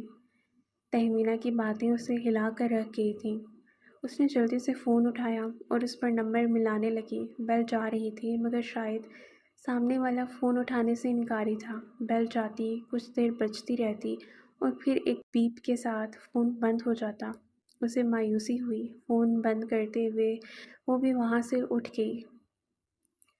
زرار کو اپنے کمرے میں گئے 2 گھنٹے ہو چکے تھے۔ رافع اب تک وہیں اسے صوفے پر بیٹھا ہوا تھا جہاں زرار چھوڑ کر گیا تھا۔ اس سارے عرصے میں اسے کئی مرتبہ خیال آیا تھا اوپر زرار کے کمرے میں جا کر اس سے بات کرنے کا، مگر پھر اگلے ہی پل وہ اپنے خیال کو یہ سوچ کر جھٹک دیتا کہ اسے مزید کچھ وقت دینا چاہیے۔ وہ اپنے بازوں کو موڑے سر کے نیچے رکھے صوفے پر لیٹا ہوا تھا۔ ان 2 گھنٹوں میں اگر کوئی حرکت کر رہا تھا تو وہ تنویر تھا۔ قریباً آدھے گھنٹے بعد اوپر والے پورشن سے اسے پکارا جاتا، تنویر، کافی لے کر آ۔ اور وہ جی سر کی آواز لگانے کے چند ہی سیکنڈ کے بعد کچن میں سے ہاتھ میں ٹرے پکڑے باہر نکلتا دکھائی دیتا، اور پھر کوئی 1 منٹ کے بعد واپس کچن میں جاتے ہوئے، یار مجھے بھی کچھ دے دو۔ رافع نے لاؤنج سے اسے آواز لگائی۔ کیا دوں صاحب؟ وہ بھاگتا ہوا آیا تھا۔ گھر میں کیا ہے؟ رافع اٹھ کر بیٹھ گیا اور اس کی جانب دیکھتے ہوئے پوچھنے لگا۔ سب ہے صاحب، تنویر نے مسکراتے ہوئے کہا۔ سب کے بچے، نام بتا۔ ایک تو یوں کب سے اکیلے وہاں صوفے پر لیٹے حالت بری ہو رہی تھی، پھر زرار بھی ابھی تک کمرے سے باہر نہیں آیا تھا۔ رافع کا بس کہنا تھا کہ وہ فریج میں پڑے گوشت سے لے کر دھنیا پودینہ تک سب گنوانے بیٹھ گیا۔ یار میرے بھائی، کچھ ایسا بتا دے جو میں ابھی کھا سکوں۔ رافع نے شہادت اور انگوٹھے کو باہم ملائے ہلکا بناتے ہوئے اپنی بات سمجھانے کی کوشش کی۔ صاحب جی، ایسا تو کچھ نہیں ہے، وہ دکھ سے بولا۔ پینے کو ہی دے دے کچھ۔ جوس لا دوں؟ اس نے تھوڑا ہچکچاتے ہوئے پوچھا۔ ہاں لا دے میرے بھائی، وہی لا دے۔ تنویر کچن کی جانب بڑھنے لگا ہی تھا کہ ایک بار پھر سے اس کی آواز آئی۔ اوئے تنویر، کافی کدھر ہے؟ لا رہا ہوں صاحب جی، اس نے زرار کو جواب دیتے ہوئے رافع کو لال جھنڈی دکھا دی۔ آج شاید کمرے کی دیواروں اور ساؤنڈ سسٹم کی ٹیسٹنگ کی جا رہی تھی۔ آواز کی شدت کے سبب بیڈ میں پیدا ہونے والی لرزش کو وہ بخوبی محسوس کر سکتا تھا۔ ایک ہاتھ منہ پر رکھے اور دوسرے ہاتھ میں ریموٹ کو تھامے، ایک ٹانگ بچھائے اور دوسری کھڑی کیے وہ لیٹا ہوا تھا۔ میوزک کی آواز میں کوئی دوسری آواز سنائی نہیں دے رہی تھی۔ اتنے اونچے بجتے ساز اور گلوکار کی سر بکھیرتی آوازیں اس پر کچھ خاص اثر نہیں چھوڑ رہی تھیں۔ وہ تو اپنی سوچوں میں محو تھا۔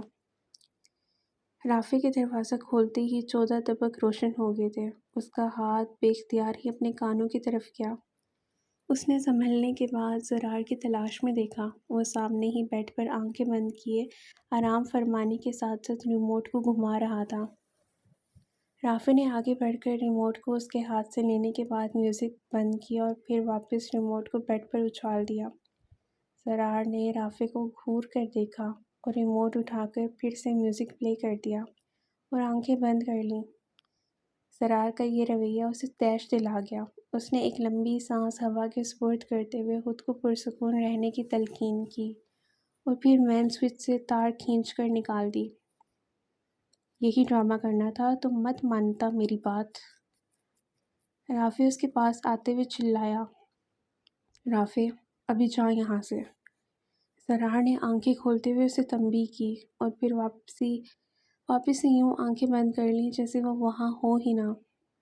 اٹھ اور جا کر جو کرنا چاہتا ہے کر لے، بھول جا کہ میں نے کچھ کہا تھا۔ رافع نے اس کی بازو سے پکڑتے ہوئے اسے اٹھانا چاہا لیکن وہ اس کا ہاتھ جھٹکتے ہوئے خود ہی اٹھ بیٹھا۔ رافع، میرا دماغ اس وقت بہت ابل رہا ہے۔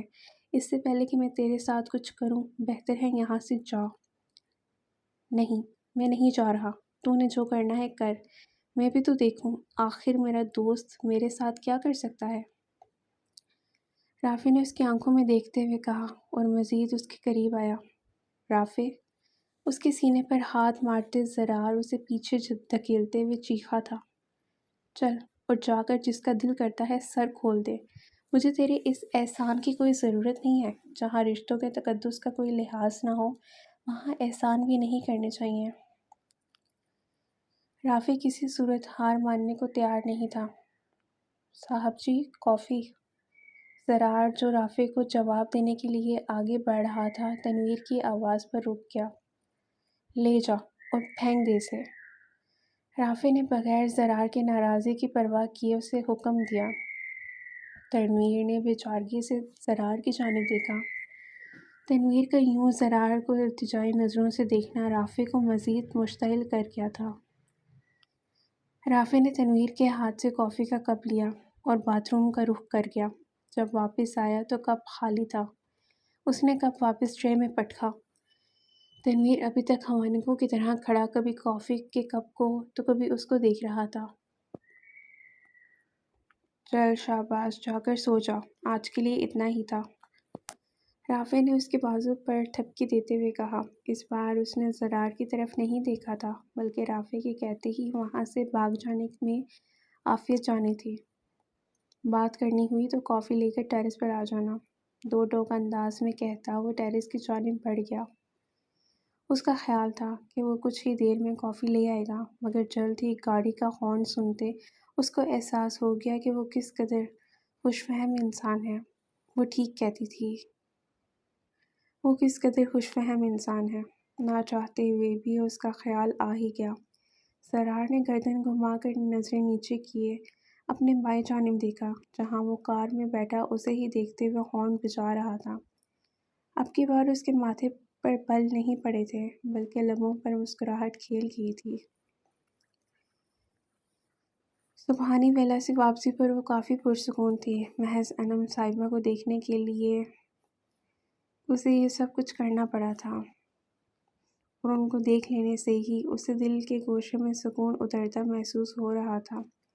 وہ خاموشی سے اپنے کمرے کی جانب بڑھ رہی تھی جب اس کے قدم اپنے باپ کے کمروں سے آنے والی آواز پر رک گئے۔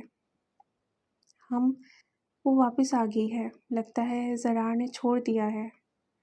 نہیں احسان، جب تک میں نہ کہوں تم کچھ مت کرنا، میں مناسب وقت دیکھ کر تمہیں بتاؤں گی تب تم آ جانا۔ سامنے سے غالباً اس نے شکریہ ادا کیا تھا جس پر وہ زور سے ہنستے ہوئے پھر سے بولی، تمہاری پھپھو ہوں تو تمہاری طرف ہی ہوں گی نا۔ میرے بھتیجے کو کوئی چیز پسند آئی ہو اور میں اسے حاصل کرنے میں اس کی مدد نہ کروں، ایسے کیسے ہو سکتا ہے؟ اس کی سوتیلی ماں محض باتیں نہیں کر رہی تھی، وہ اس کی زندگی برباد کرنے کی سازش کر رہی تھیں۔ عبیرہ ان کی باتیں سن کر لرز کر رہ گئی۔ کیا ابھی اس کی قسمت میں اس عذاب سے خلاصی نہیں لکھی گئی تھی؟ وہ وہاں سے بھاگتی ہوئی اپنے کمرے میں آئی اور دروازے کے ساتھ بیٹھتی چلی گئی۔ پورا کمرہ اس کی سسکیوں سے گونجنے لگا تھا۔ ابھی صرف ایک دروازہ بند ہوا تھا اور وہ یوں ہمت ہار بیٹھی تھی جیسے سبھی دروازے مقفل زدہ ہو گئے ہوں۔ قدرتی روشنی کہیں بھی دکھائی نہیں دے رہی تھی۔ آج چاند کی چاندنی بھی کہیں نہیں تھی۔ ہر طرف مصنوعی روشنیاں رنگ بکھیرنے کی کوششوں میں جٹی ہوئی تھیں۔ اتنی رونق دیکھ کر کہیں سے نہیں لگتا تھا کہ گھڑی کی سوئیاں اگلے دن کی مسافت طے کرنے میں لگ چکی ہیں۔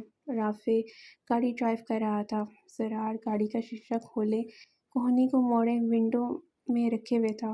جیسے ہی رافع کی کچھ دیر پہلے والی حرکت اس کے دماغ میں آتی تو وہ مسکرا دیتا۔ رافع جانتا تھا وہ ناراض ہونے کی، غصہ ہونے کی اداکاری تو کر سکتا ہے، مگر حقیقت میں نہیں ہو سکتا۔ وہ اس کا جگر تھا۔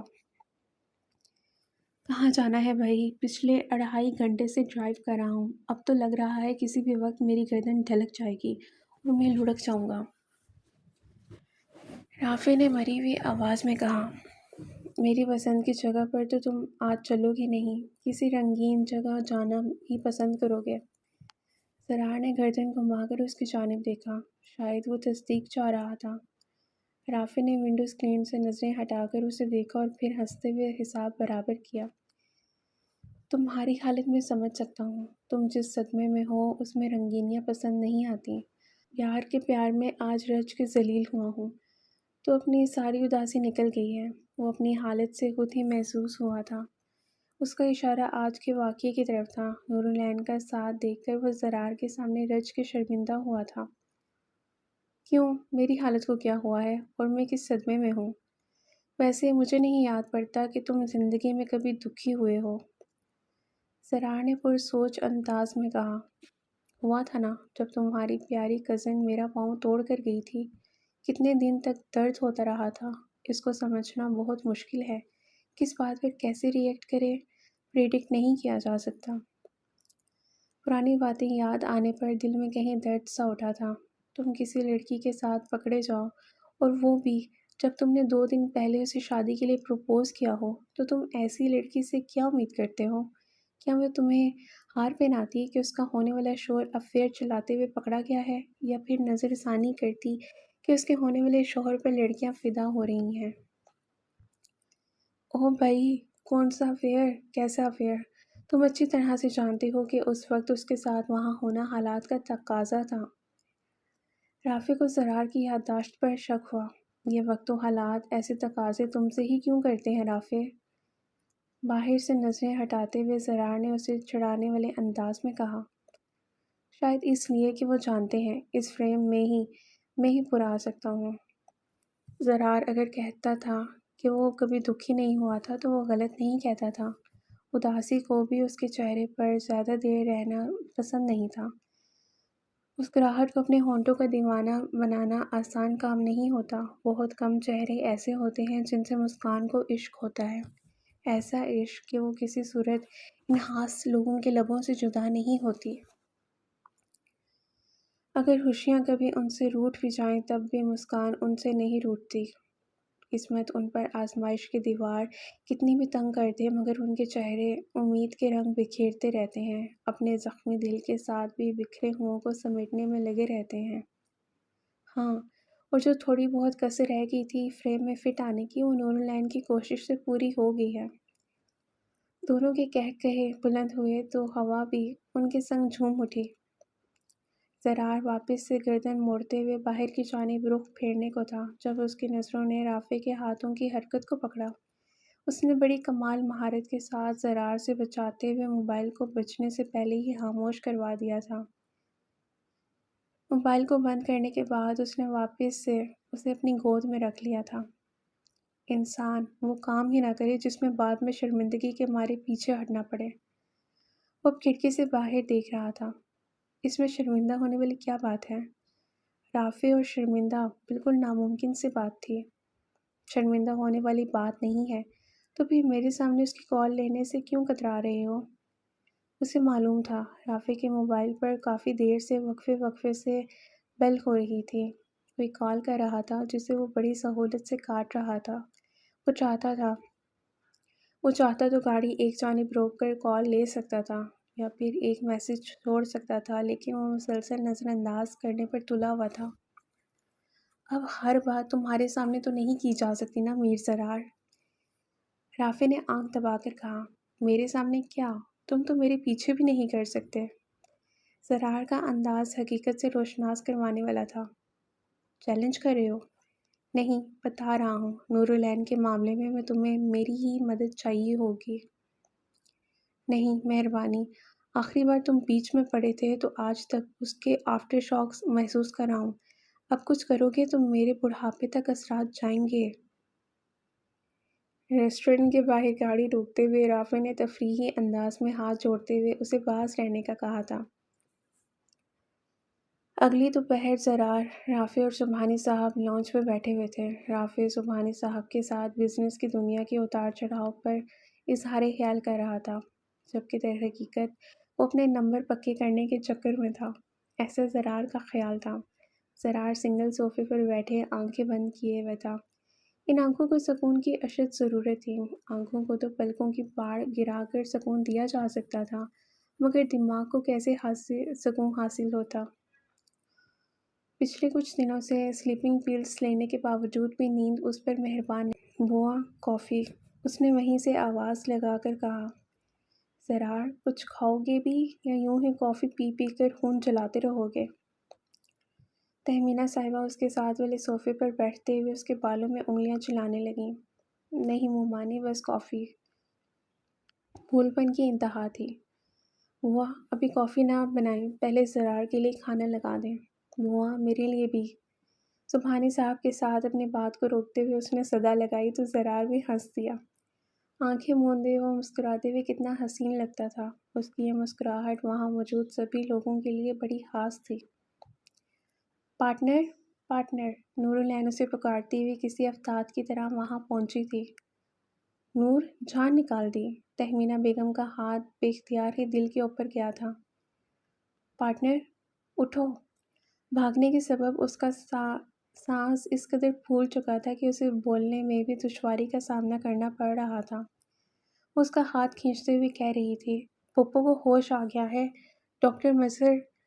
نور العین کا جملہ مکمل ہونے سے پہلے ہی وہ دیوانہ وار دوڑا تھا۔ اسے دو دنوں کو اگٹھا پھلانگتے دیکھ کر تہمینہ بیگم کی زبان سے خیر کا کلمہ نکلا۔ یا اللہ خیر۔ پھولتی ہوئی سانسوں کے ساتھ وہ کمرے میں داخل ہوا تھا۔ اپنے سامنے لیٹی ماں کو دیکھ کر اس کا چہرہ کھل اٹھا تھا۔ وہ ان کی طرف لپکتے ہوئے گھٹنے زمین پر ٹیکتے ان کے پاس بیٹھ گیا۔ ان کا ہاتھ اپنے ہاتھوں میں لیتے ہوئے دوسرے ہاتھ سے ان کے بال سنوارنے لگا۔ ماں، آپ مجھے سن سکتی ہیں؟ میں زرار۔ وہ نیم بے ہوشی کی حالت میں مسکرائیں۔ ان کو یوں مسکراتا دیکھ کر اس نے بے یقینی کی کیفیت لیے ڈاکٹر مظہر کی جانب دیکھا۔ وہ بھی مسکرا دیے۔ اب یہ ٹھیک ہے، دواؤں کا اثر ہے، ابھی باقی ہے، اسی لیے یہ فوری ری ایکٹ نہیں کر پا رہی۔ زرار نے ان کے ماتھے کو چومتے ہوئے شکر کے کلمات ادا کیے۔ سب کی آمد کے سبب اسے وہاں سے اٹھنا پڑا۔ اب سب باری باری انم صاحبہ سے بات کر رہے تھے اور وہ صرف مسکرا رہی تھیں۔ زرار وہاں سے اٹھتا ہوا ان کے بیڈ کے سامنے کی جانب آ کھڑا ہوا اور مسکرا کر سب کو دیکھنے لگا۔ کیا اب ماں کو سب یاد آ چکا ہے؟ کچھ کہہ نہیں سکتے جب تک یہ مکمل ہوش میں نہیں آ جاتی۔ ڈاکٹر مظہر کے ساتھ ساتھ سبھی زرار کے رویے پر حیران تھے۔ اس بار نہ ہی اس کی زبان سے اور نہ ہی کسی تاثر سے ناشکری کا اظہار دیکھنے کو ملا تھا۔ وہ بس انہیں دیکھ کر مسکرا رہا تھا۔ وہ جان گیا تھا اس کے لیے اس کی ماں کا ہونا لازمی ہے، پھر بھلے انہیں اپنی کہانی میں اس کا کردار یاد ہو یا نہ۔ انسان نہیں سمجھ سکتا کہ اس کے پیاروں کا ہونا خدا کی کتنی بڑی نعمت ہے۔ دنیاوی فاصلے اہمیت نہیں رکھتے، نہ ہی دنیاوی گلے شکوے۔ کم سے کم ایک آس تو ہوتی ہے کہ کبھی نہ کبھی یہ فاصلے سمٹ جائیں گے، گلے شکوے محبت نچھاور کر دیے جائیں گے۔ لیکن اگر کوئی انسان اپنی دنیا ہی بدل لے، فانی دنیا سے کنارہ کرتا ابدی دنیا کو اپنا مسکن بنا لے، تو پھر کوئی امید، کوئی آس نہیں بچتی۔ پھر زندگی میں اندھیروں کے سوا کچھ نہیں بچتا۔ ممکنات کا ہونا بھی خدا کا احسان عظیم ہے۔ زرار، میری جان، انہوں نے گردن گھما کر زرار کو آواز دی جو وہیں ان کے پاس پڑے صوفے پر آنکھیں بند کیے ہوئے تھا۔ ان کی ایک آواز پر وہ ان کی جانب لپکا۔ ماں، آپ ٹھیک ہیں؟ اس نے انم کا ہاتھ تھامتے ہوئے پوچھا۔ جی میری جان، ماں ٹھیک ہیں۔ انم صاحبہ نے اس کے ہاتھ پر بوسہ لیا۔ زرار، مہرو کدھر ہے؟ آپ اسے چھوڑیں نا، اتنے دنوں کے بعد آپ اپنے بیٹے سے ملی ہیں، کچھ اس سے بھی تو پوچھیں کہ اس نے یہ دن کیسے گزارے۔ میں جانتی ہوں میرا بیٹا ٹھیک ہوگا کیونکہ وہ میر زرار علی ہے جو اپنا خیال رکھنا جانتا ہے، لیکن مہرو، اس کے پاس تو ایک بھی مخلص رشتہ نہیں ہے۔ ڈرتی ہوں کہیں اس کے باپ کا کیا اس کے سامنے نہ آ جائے۔ وہ اٹھ چکی تھیں اور سر گراؤنڈ سے لگائے اس سے بات کر رہی تھیں۔ دوسری جانب وہ حیرانی اور خوشی کے ملے جلے تاثرات لیے انہیں تک رہا تھا۔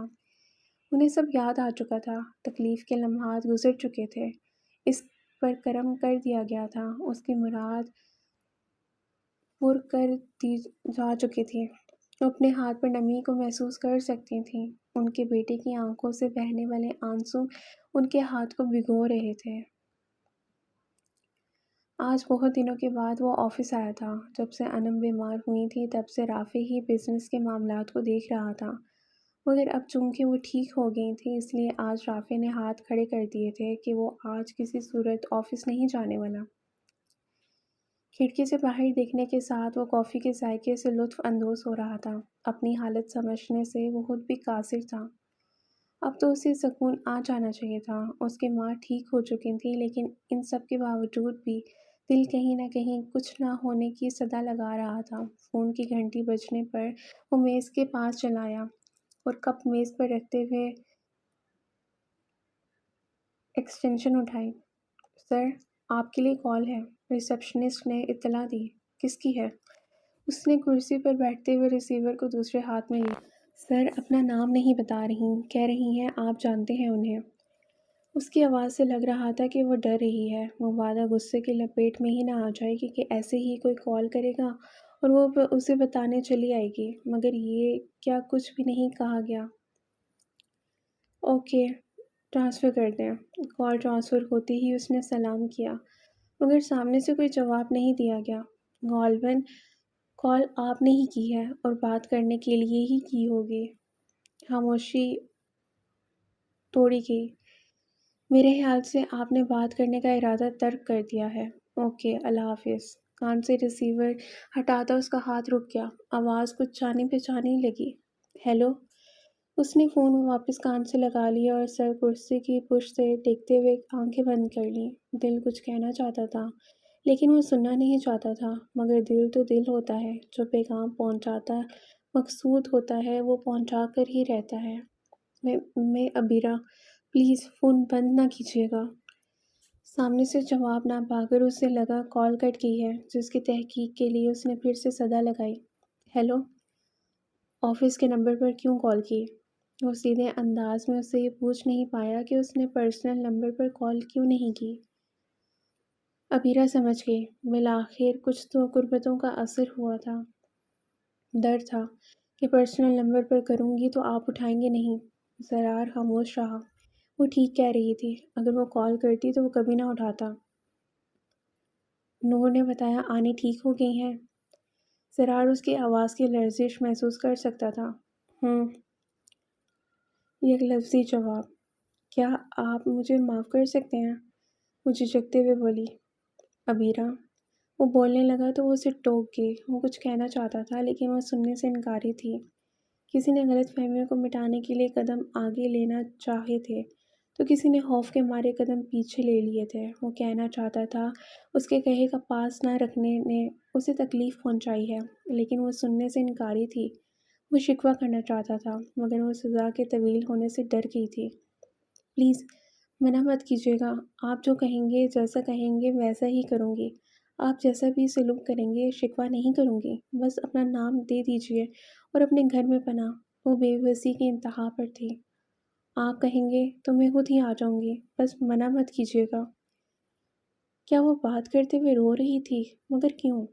وہ پوچھنا چاہتا تھا مگر وہ کیسے پوچھ سکتا تھا؟ ان میں تو صرف بے نیازی کا رشتہ تھا، ساتھ ہوتے ہوئے بھی اپنی ذات میں گم رہنے والے۔ اگر وہ پوچھ نہیں سکتا تھا تو منع بھی نہیں کر سکتا تھا۔ 4 بجے میں لینے آ جاؤں گا، تیار رہنا، اس نے خود کو یہی کہتے پایا تھا۔ اللہ کبھی آپ کو تنہا نہ کرے، یہ دعا زرار کی آنکھوں کے سامنے اس رات کا منظر لہرایا جس رات وہ یوں ہی بھاگتے ہوئے آ رہی تھی۔ تب بھی تو اس نے کچھ ایسی ہی دعا دی تھی، اس کا مطلب وہ اب بھی مجبور تھی، اسی رات کی طرح بے بس۔ کیا ہی اچھا ہوتا ہمارا رشتہ ہر مجبوری، ہر غرض سے پاک ہوتا، ہم مجبوریوں کے بجائے محبت کے بہانے ساتھ رہتے۔ جو شکوہ اس کی زبان عبیرہ تک نہیں پہنچا پائی تھی، وہ شکوہ اس کے دل نے اس تک پہنچایا تھا۔ ماضی کے قصے چھیڑنا آسان نہیں ہوتا محب، ناکامی عشق کو بھلا کر محبت کے قصے عام کرنا آسان نہیں ہوتا۔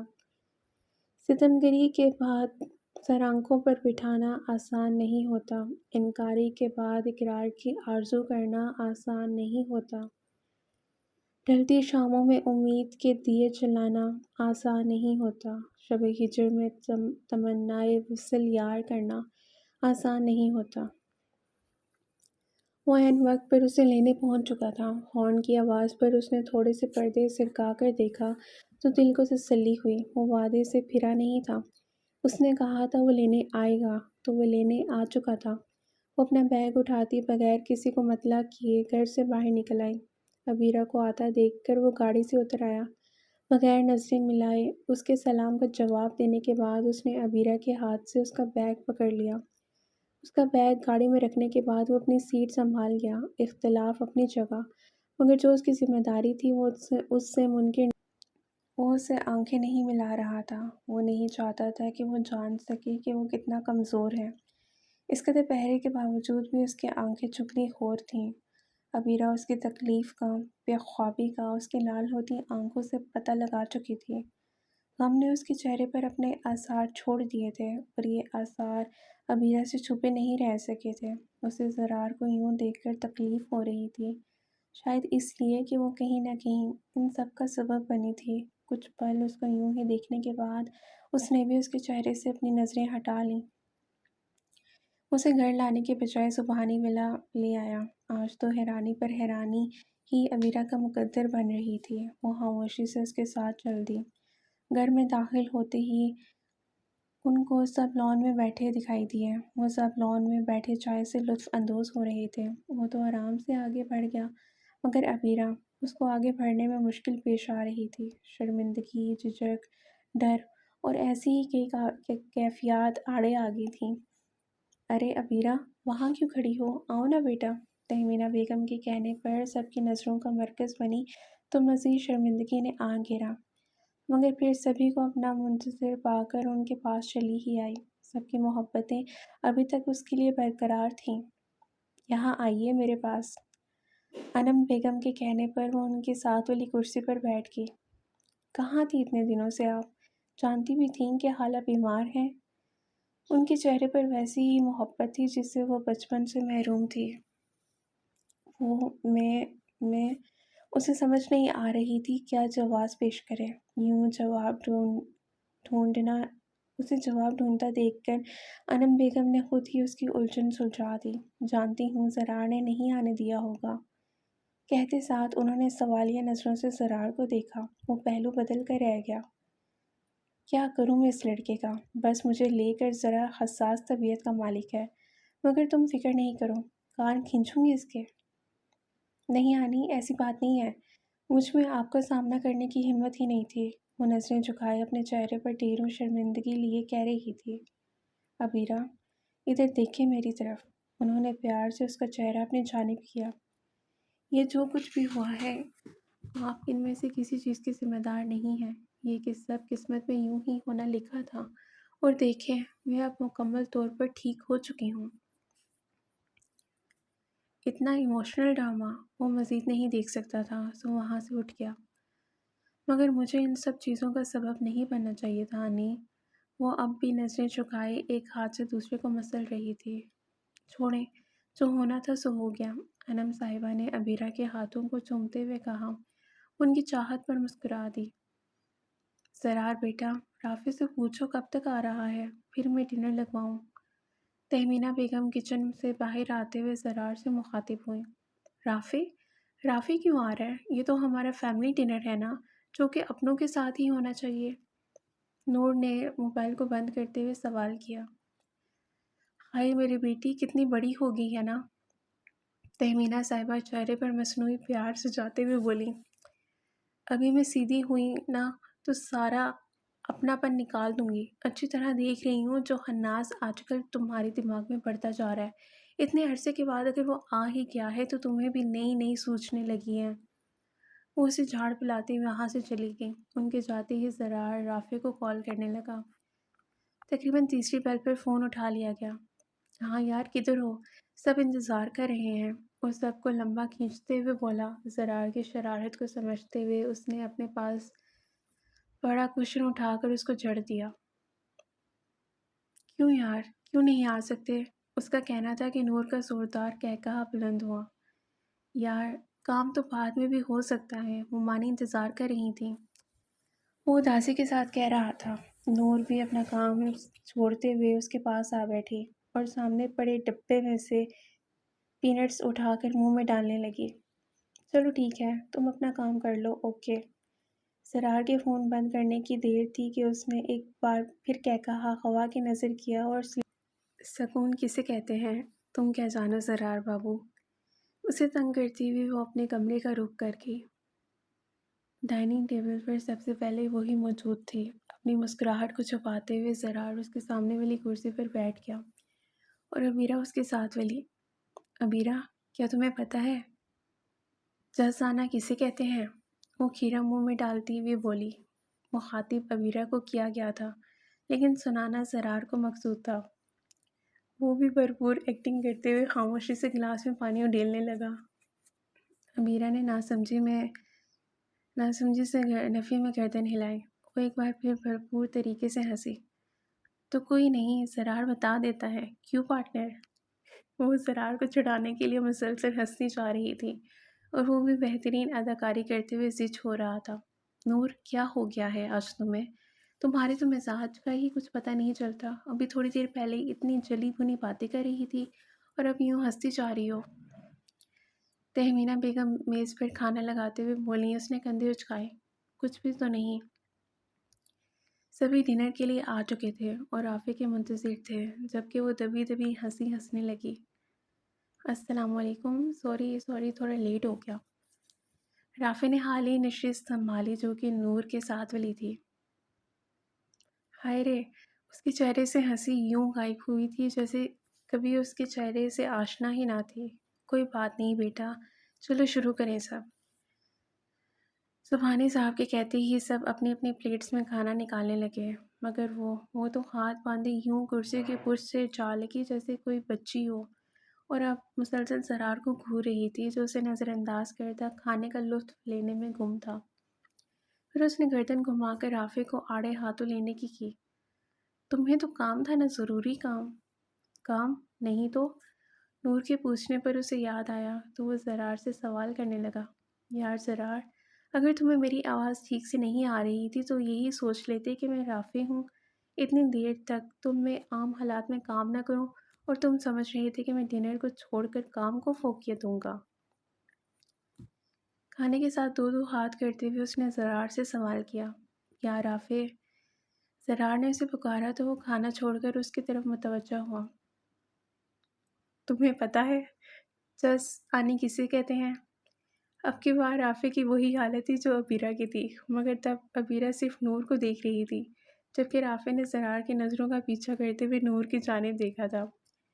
کچھ بات اس کی سمجھ میں آ چکی تھی جبھی وہ اپنی ہنسی کو روکتے ہوئے بولا۔ نہیں تو کوئی بات نہیں، نور بتا دے گی، کیوں پارٹنر؟ کہنے کے ساتھ ہی دونوں کے قہقہوں نے ایک ساتھ اڑان بھری تو اسے مزید لال انگارہ کر گئی اور وہ وہاں بیٹھے سبھی نفوس بھی ہنسنے لگے۔ ابیرہ اور نور کو لان میں بیٹھا دیکھ کر وہ لوگ بھی وہیں چلے آئے۔ رافع کو بھرپور امید تھی کہ ابیرہ کے ساتھ ملتے ہی زرار اس کی بھابھی کے ساتھ بہترین قسم کا تعارف کروائے گا لیکن اسے خاموشی سے اپنی نشست سے سنبھالتا دیکھ کر اسے افسوس نے آن گھیرا مگر وہ بھی رافع حیدر تھا۔ اس نے بھی بالکل اس کے سامنے والی سیٹ سنبھال لی اور گلے کو کھنکار کر اسے اپنی طرف متوجہ کرنے کی کوشش کی۔ ہائے، ناکام۔ اس کے علاوہ سب نے ہی اس کی جانب دیکھا۔ ناچار اسے اس کا نام ہی پکارنا پڑا۔ زرار؟ اس کے متوجہ ہونے کی دیر تھی، اس نے جلدی سے اشارہ کر ڈالا۔ وہ جانتی ہے تمہیں یار، زرار نے بے اثاریت لیے کہا۔ نور کی ہنسی چھوٹی۔ جی رافی بھائی، میں آپ کو جانتی ہوں۔ کیا ہی پیاری لگتی تھی مسکان اس کے چہرے پر۔ ہاں، ایسے بھابھی مجھے امید نہیں تھی کہ زرار نے آپ کو میرے متعلق بتایا ہوگا، اور میں نے بتایا بھی نہیں، وہ کہتا اٹھ کھڑا ہوگا اور گھر کے اندرونی حصے کی جانب بڑھ گیا۔ رافی نے سوالیہ نظروں سے عبیرہ کی جانب دیکھا۔ تو پھر کس نے؟ نور نے بتایا تھا۔ عبیرہ نے بغیر نور کی گھوریوں کو خاطر میں لائے صاف گوئی سے کام لیا۔ اس کا کہا عبیرہ کو شرمندہ کر گیا۔ آپ مذاق اچھا کرتی ہیں بھابھی۔ رافی کی بات کو سمجھتے ہوئے عبیرہ بھی ہنسنے لگی۔ اور نہ ہو تو۔ ان دونوں کو یوں ہنستا دیکھ کر نور العین وہاں سے واک آؤٹ کر گئی تھی۔